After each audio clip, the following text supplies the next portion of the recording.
Hi guys, welcome back to another video. Hopefully I'm in focus today and I'm sorry about the last videos that were a little bit wonky. It's because I was filming on my own. Anyway, taking this out of the way, I have here a Phalaenopsis that is struggling at the moment and I need to do something about it. And I decided to take you along and to show you some signs of stress and how to address them. I have another video where I explore many other signs of stress in Phalaenopsis orchids. I link it down below. This one I'm focused specifically on this plant and what we notice and how can we address and what can we do about it. So this is a new orchid. It is still on the pots that came from the nursery. And it's a very cute miniature orchid that has pink flowers. It's all spotted. It's very sweet. I've already filmed it here for you. I'll try to find the footage and show you how the flowers look alike. However, from the moment that I took it from the supermarket and placed here in my shelving, I noticed that the buds start blasting. So that's the first sign. When you notice that lots of buds are blasting, something might be weird with your plant. So I was like, oh, maybe it's dehydrated. It wasn't. And it's a very young plant. Most of these plants, this is the first time that they are blooming. So I was a little bit suspicious that this plant has some underlying issues. It came on this pot. It's a very tiny pot, nursery pot with some identification from where it was bought. It didn't have any decorative pot. But why I know that something is weird? Not only because the buds were blasting, I cut the flower spike because it was like something is very weird.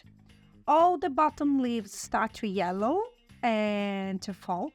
It's not abnormal, strange for bottom leaves to fall. But when lots of them start to go away, it's a little bit strange. You can start to become suspicious because your plant has some issues, especially since we noticed that the buds were blasting, the bottom leaves were yellowy.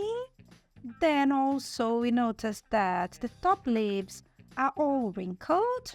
If I have a closer look, I will notice that the roots are not properly hydrating my plant because I can see some wrinkles here. However, I can see some live roots, I can see some green roots inside my pot. There are something going on with these orchids. I'm not completely sure what it is. Could it be that this mix is very, very old? I do suspect it's very compacted, it's full moss, and it's probably the nursery. So this plant came inside this pot and it's being a little bit suffocated. The roots are suffocated and probably is not the right pH and all that. So my attempt to save this tiny orchid is I need to repot it immediately. The first thing that I did was to cut the flower spike because I knew that this plant wasn't healthy. So that's something that you can do. Cut the flower spikes if your plant's not healthy because you save energy. I did it. I kept watering it and it was on my growing under my shelving, but I noticed that the situation wasn't improving.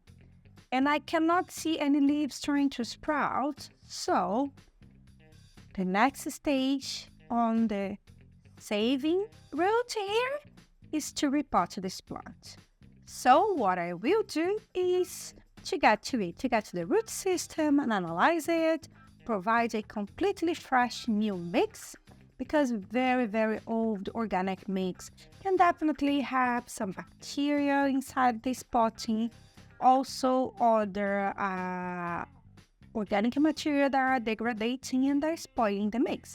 So we want to get all of these out of the way and hopefully having a healthy Phalaenopsis in the future. What I will do now is I will change my camera. I will place everything differently and we will address what is inside this pot. So let's start. So here we are with my tiny Phalaenopsis and it's a pretty sad one. Can you see the wrinkles here? That's the dehydration mark. And another thing that I didn't mention in the introduction is the color of these leaves as well. They are too light for my tasting. Something is weird with the way that this plant is absorbing nutrients, and I think.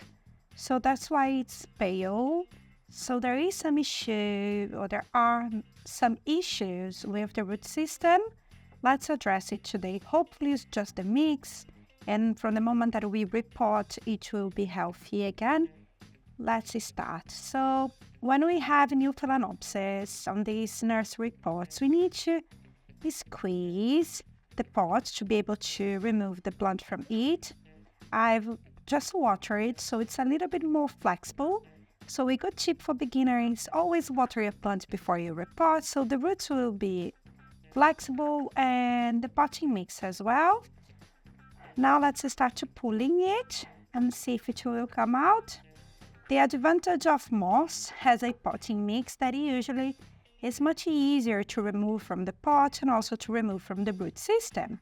Here I have my orchid, and I can see that the moss is a little bit green, which means that it has some algae formation around it. Okay, so the moss is only around the edges. When we remove the first layer of moss here, all around the pot, we can see that the plug is still in. The plug is this part that's around the center of the orchid, this potting mix that's around the center of the orchid, where we had the first roots that emerged from this orchid when it was still a baby, a seedling. The plug is usually made of cocoa peat or moss, something that we would keep the first roots hydrated and it won't damage them. The fact that it is still here, it shows me that this plant has never ever been fully repotted. So I need to remove this thin, very thin material from the center of this orchid, especially because it is wet. It is pretty easy to remove this from the root system. What I'm noticing here while I remove this mix is that this plant has an amazing root system, and I wasn't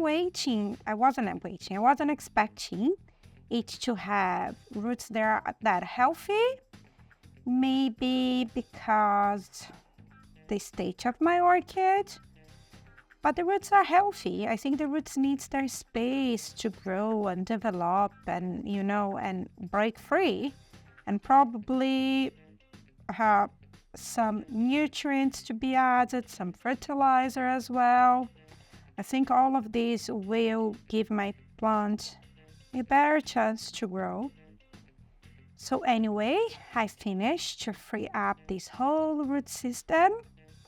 Now we need to check if these roots are healthy or not. The way to do it is to press the root system. So if we notice that, like the tip here, if we press and it's all mushy and we do that, it's very easy to remove it.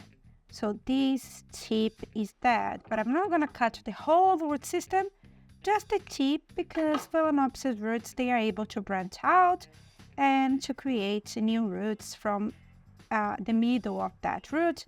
The same thing here, we have another damage on these roots, and I'll keep doing that, just pressing it gently, like here as well. Oh no, haha, oh gosh, didn't do anything.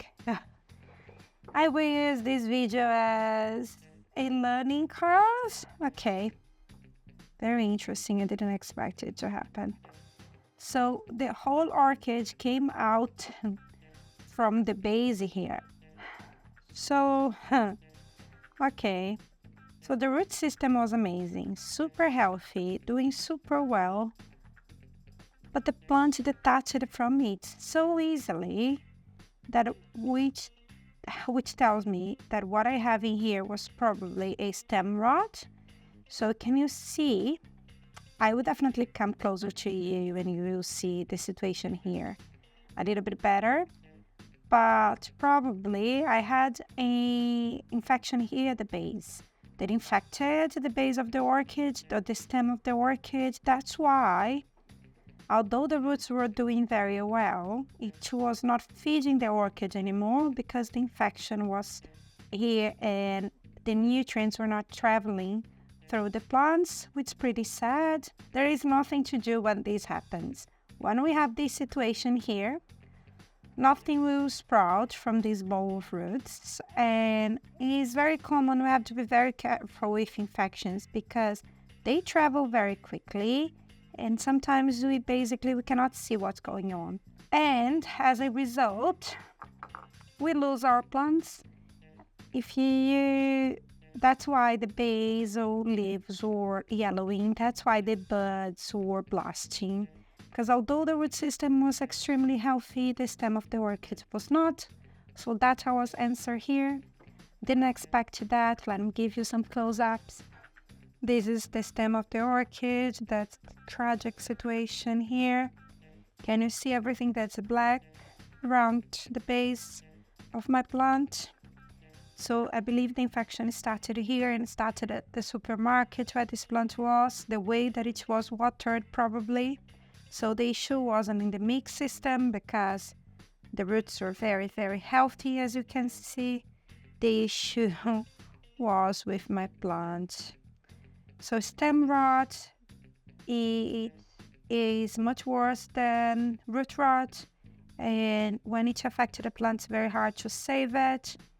I had no idea it was going on, so I didn't know the plant would just die like that.